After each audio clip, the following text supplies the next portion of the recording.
ndashima Imana kuko yemeye ko ntandukana n'umugore wanjye w'isezerano, ubu tukaba twarakoze divorce.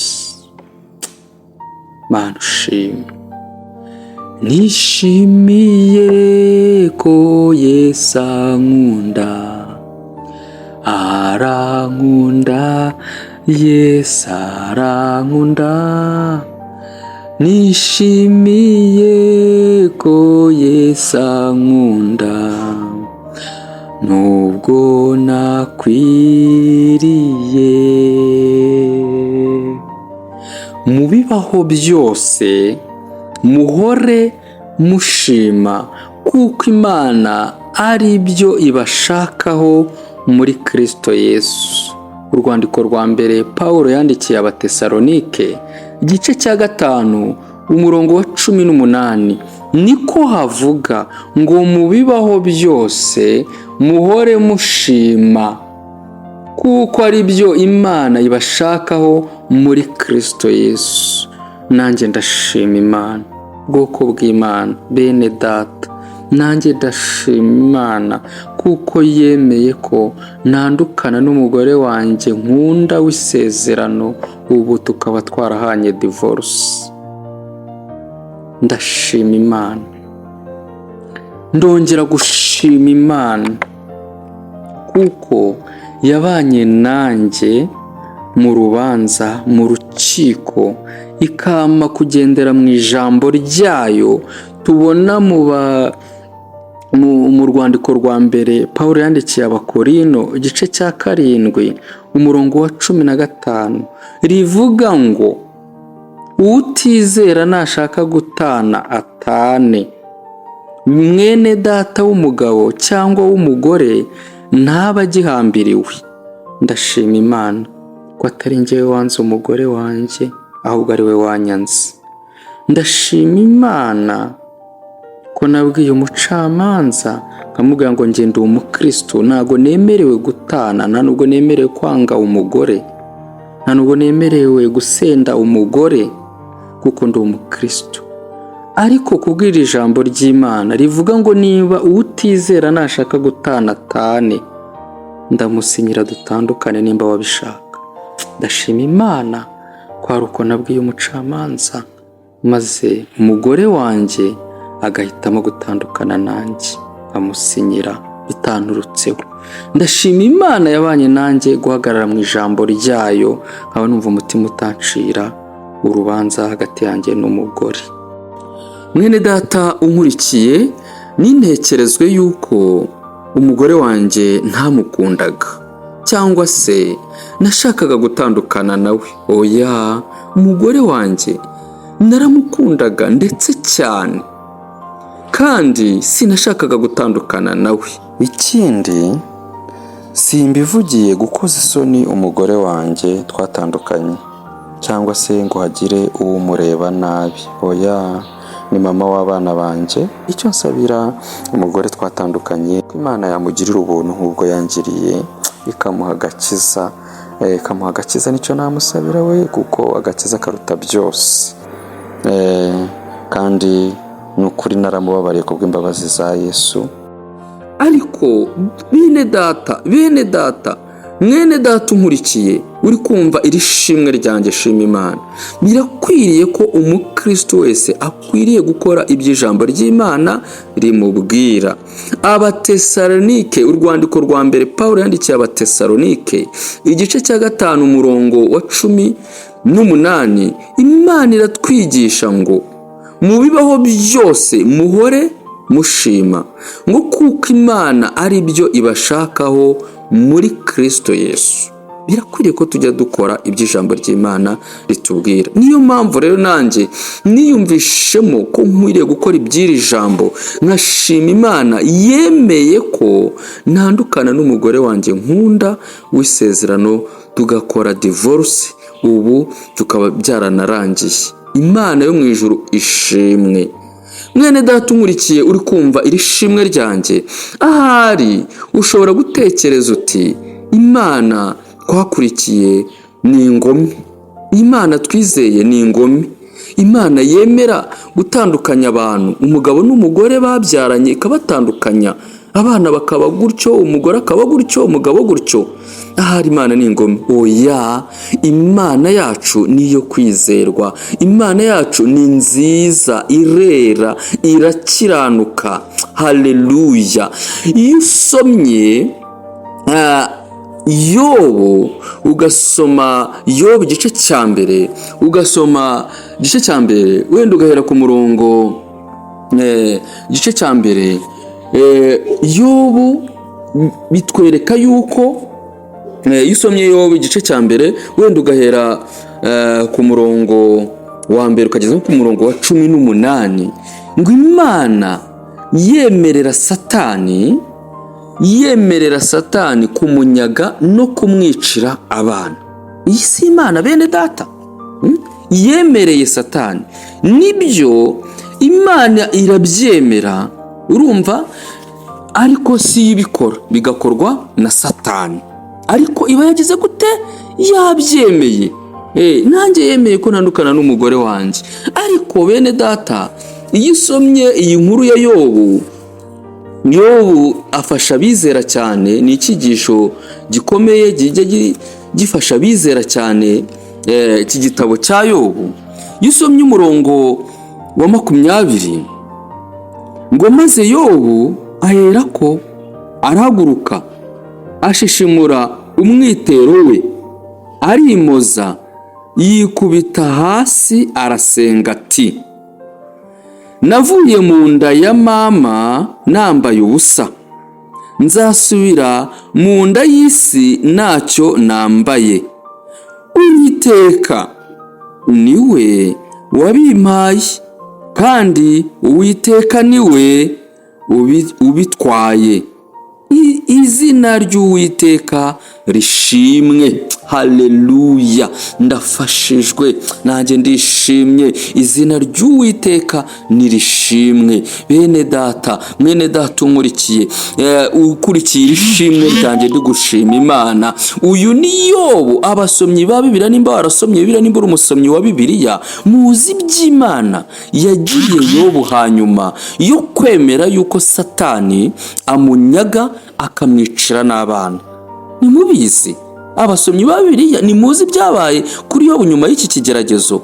Nyuma y'iki kigeragezo Yobu ngo yarakubiwe, akubirwa ubutunzi yari afite arabukubirwa, ndetse ngo Imana imuha n'abandi bana ngo beza kurusha abambere.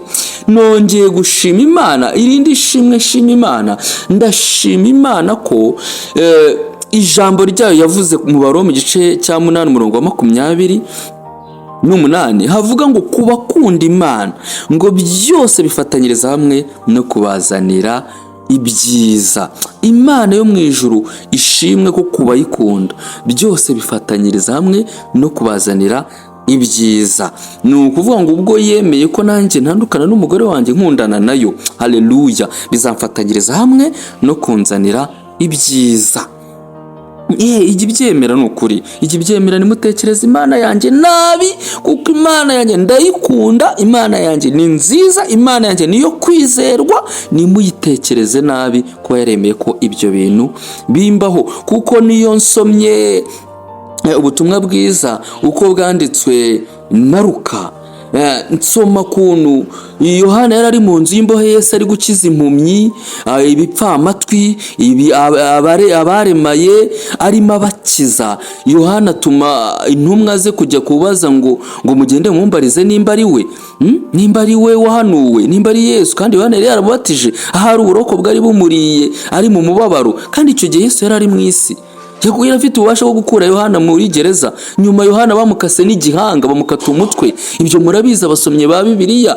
Ariko Yesu avuga ijambo rikomeye, aravuga ngo muri Luka igice cya 7 umurongo wa 23 ngo wahirwa uw'ibyanjye bitazagira gute, bitazagusha. Nimutekereze Imana yacu, Imana yanjye ko ari ingome cyangwa ari mbi. Imana yacu ni nziza. Haleluya. Imana yacu ni nziza.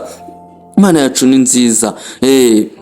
Kuko niyo usomye ubutumwa bwiza ko bwanditswe na Yohana igice cya 19 umurongo wa 11 haravuga ngo igice cya 19 Yohana, reka tuhasome wumve ukuntu Imana burya ibifite ububasha bw'ibintu byose. Imana itagize ikintu yemera ntago bishoboka ko ikintu cyabaho, ariko yo yacyemeye ikintu kibaho, cyaba ari cyiza cyaba ari ikibi.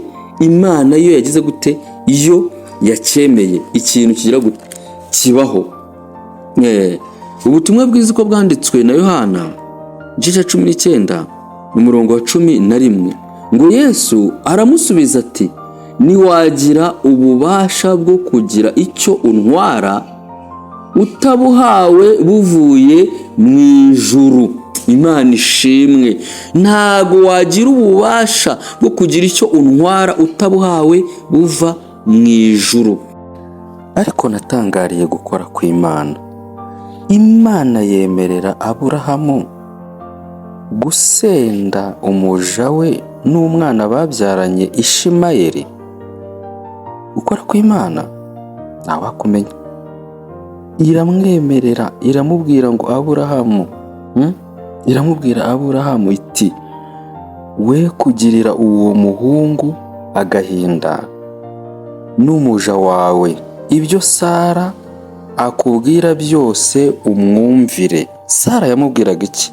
Yaramubwira ngo nasenda umuja n'umwana we.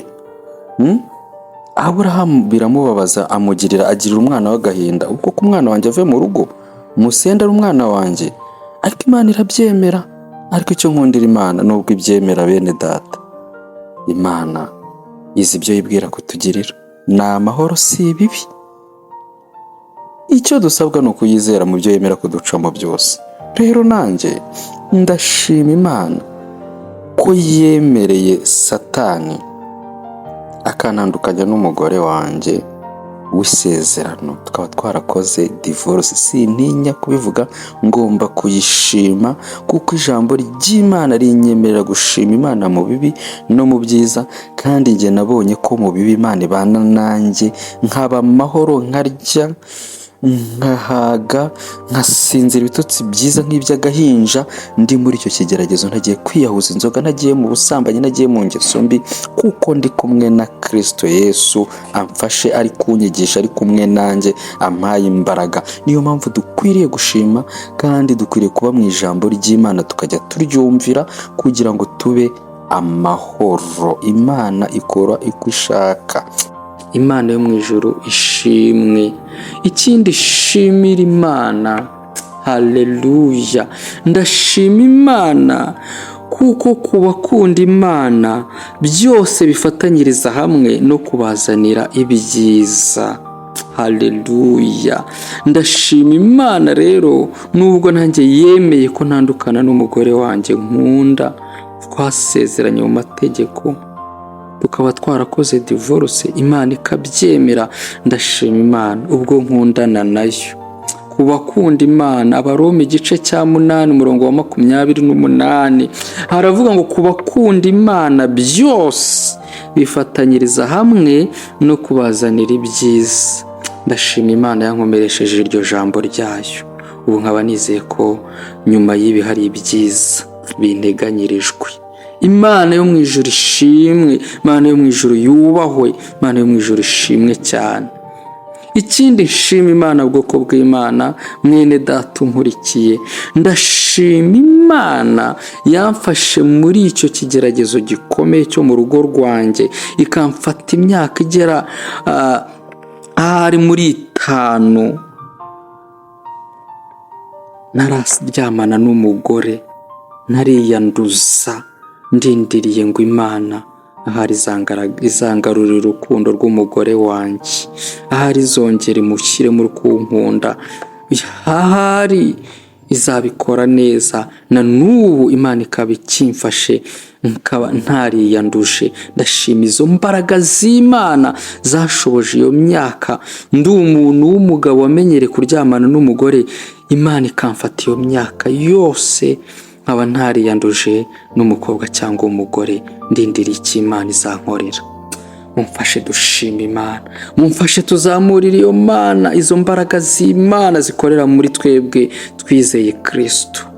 Mumfashe dushima izo mbaraga z'Imana iziha abayizeye. Imana ishimwe kandi iracyakomeje kumfata kugeza ku gihe ibyiza yangambiriyeho binsohoreraho. Imana ishimwe, bwoko bw'Imana, mwene data unkurikiye. Ikindi nshima Imana yo mu ijuru, Imana rurema, dadi wa twese mwiza. Ikindi mushimira nuko ndi mu nzu y'Imana kuri uyu munota, ndi kwishima kubyo yemeye kunshishamo, kubigeragezo yemeye konshamo. Ndayishimira ko ndi mu nzu y'Imana, ntari mu kabari, ntari mu kwiyahuza inzoga. Kubw'ibyo bigeragezo byose Imana yemeye ko ncamo, kubw'ibyo bigeragezo, kubw'icyo kigeragezo Imana yemeye ko ncamo.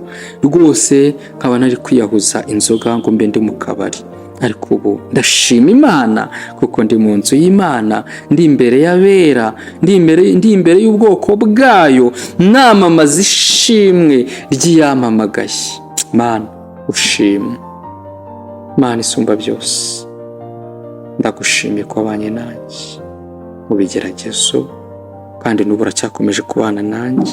Ndagushimira ko kubagukunda mu byo ducamo byose bitugerageza, mu bitubabaza, kubagukunda Uwiteka, ngo byose bifatanyiriza hamwe no kutuzanira ibyiza. Amazina yanjye nitwa Hatumimana Eric. Washaka kumpamagara yamamagara kuri nimero 0788 75 64 31, cyangwa se ukambona kuri YouTube channel ukandikamo Eric ubuntu bwa Yesu, Eric ubuntu bwa Yesu. Imana itanga amahoro ibahuye. Irishimwe Mwami, rikubera umubago guhumurira neza aho wicaye mu bwami bwawe bwo mu ijuru. Mwami ndagushimiye, nifatanyije n'ababera, nifatanyije n'aba bene data, tukuzamura icyubahiro ku byo wakoze, n'ibyo uri gukora, n'ibyo uzakora. Mwami Imana turagushimiye kandi tugufitiye icyizere, ntago twihebye ahubwo turakunezerewe. Haleluya.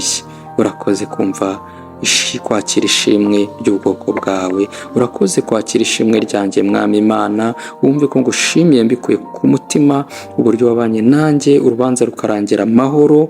Mwami Imana warakoze no kurwihutisha, warakoze kurubamo akaba ari wowe ubyikorera, warakoze kwemera ko bibaho kandi simbivugiye Mwami kugira ngo umugore wanjye wemeye ko dutandukana agira umureba nabi. Ndagushimira ko wampaye n'imbabazi zo kumubabarira, kandi nawe siwe, nawe umubabarire Mwami. Ubuntu butangaje wangiriye ukampa gukizwa, nawe ubumugirire, maze Mwami tuzabane mu bwami bwo mu ijuru. Urakoze kumva kwakira ishimwe ryanjye Data wera. Byose ngushimiye mu izina rya Yesu Kristo, umwami wacu n'umukiza. Amen. Nishimiye ko Data wa twese yandikishije iby'urukundo rwe mu byiza Imana yavuze byose, nta kiruta ikigoye sankunda. Haleluya. Nishimiye ko Yesu ankunda, arankunda, Yesu arankunda.